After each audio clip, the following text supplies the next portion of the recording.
დარტყმა და გავიდა გოლი.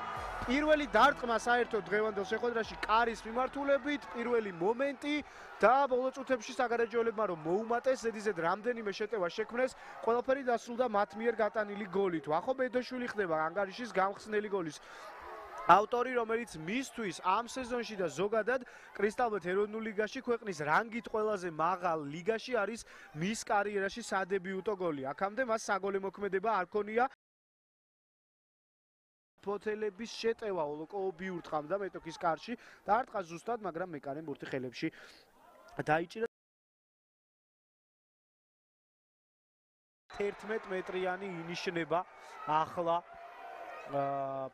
ფოთელთა კარში და 11 მეტრიანთან ერთად ყვითელ ბარათს იღებს აკაკი გიუნაშვილი. ხო, მოკლედ სამტრედიაში თამაშა. შარშანს 3 გოლი შეაგდო და წელს კარიერის საუკეთესო სეზონი გამეორებული აქვს. ეკონგოლოს 3 გოლი უკვე გატანილი აქვს და დღესაც კარგია. კვლავ მის აქტიურობას რომ მოყვა ეს აუტი, იმის მერე მოხდა მოკლედ ეს ყველაფერი მისი წვლის გარკვეულწილად არის. აი აქ ამ ეპიზოდში ამორბენი და ძალიან კარგად შეასრულა ლევან პაპავა, მეკარემ ვერ შეძლო დარტყმის მიმართულების გამოცნობა, კუთხის შესაბამისად, ვერც ძლიერიც იყო დარტყმა და პრინციპში რომც გამოიცნო, შეიძლება მაინც გაჭირვებოდა კოტლიაროვს ამ დარტყმულის მოგერიება. ისევ ფოთელები ახალაძე ჩაწოდება არის მომენტი, ჩიხლაძეს გამოუვიდა, ჩიხლაძეს უბრალოდ დარტყმა გააგრძელებს ამ შეტევას მოისტრაფიშვილი, რომელსაც ვარიანტები აქვს. გააყოლა მარცხენა ფლანგზე შეყილაძეს, მისი ჩაწოდება როგორი სახიფათო გამოვიდა და ითამაშა მეკარემ. ბურთზე იქნება კუთხური ყოჩაღლაშა გურგენიძეს და ასევე ყოჩაღ შეყილაძეს, რომელმაც აი ესეთი საინტერესო ტრაექტორიით ჩაუშვა ბურთი საჯარიმოში. ბედოშვილია თავისუფალი მკერდით ჩამოიღო, სწრაფია ეს ფეხბურთელი, პირდაპირ დარტყმა გადაწყვიტა და რა გოლი გაიტანა. ვახო ბედოშვილის შედევრი. რა გოლი შეაგდო აქ საგარეჯოს გარეჯმა. რა კონტრშეტევა და ყველაფერი დაიწყო საიდან ფოთელები ასრულებდნენ სტანდარტს, მათ ჰქონდათ კუთხური და ამას მოყვა ულამაზესი გოლი, ოღონდ მეტოქის უბრალოდ თავიანთ კარში.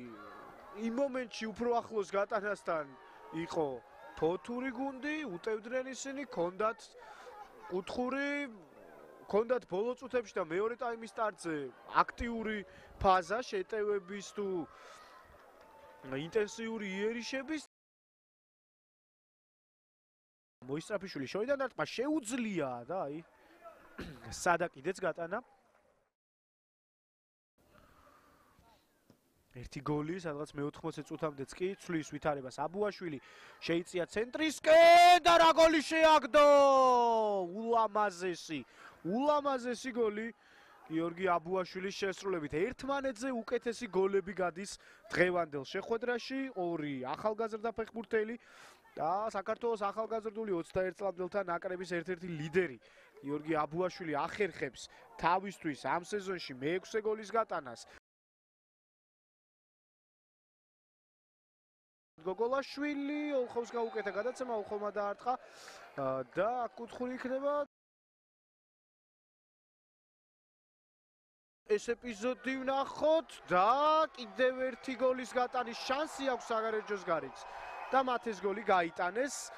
ვალერი ოლხოვი თუ სწორად დავინახე, ოლხოვის საგოლი გადაცემა იყო და მათე კომეთიანი ხდება გატანილი გოლის ავტორი. ვსაუბრობდი იმაზე, რომ თუ ფოთელები ერთ გოლს გაიტანენ, მერე ძალიან დაიძავება ვითარება და დამატებულ წუთებში უკვე დარჩება დრო და ინტრიგა შენარჩუნდება თქო, მაგრამ ახლა თუ აქ თამაშგარე მდგომარეობა არ არის და თუ ეს გოლი ითვლება, მაშინ უკვე სამბურთიანი უპირატესობა აქვს საგარეჯოს გარეჯს და დარჩენილ დროში ძალიან ძნელი იქნება რაღაცების შეცვლა.